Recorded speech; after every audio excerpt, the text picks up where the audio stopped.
Fevralın 16-sında Suraxanı rayon icra hakimiyyətinin başçısı Adil Əliyev rayon icra hakimiyyətində növbəti vətəndaş qəbulu keçirib.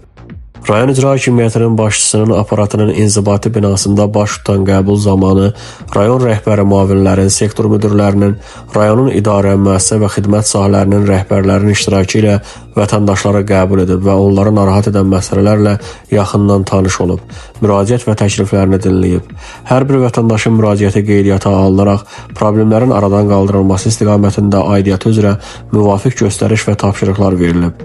Sakinlərə qaldırdıqları müraciətlərə dair qanunvericiliyin tələbləri izah olunub. İcra hakimiyyətinin səlahiyyətləri daxilində olan məsələlərin həlli istiqamətində tapşırıqlar verilib. Eləcə də digər mövzularla bağlı aidiyyatı qurumlara müraciət etmələri vətəndaşlara tövsiyə edilib.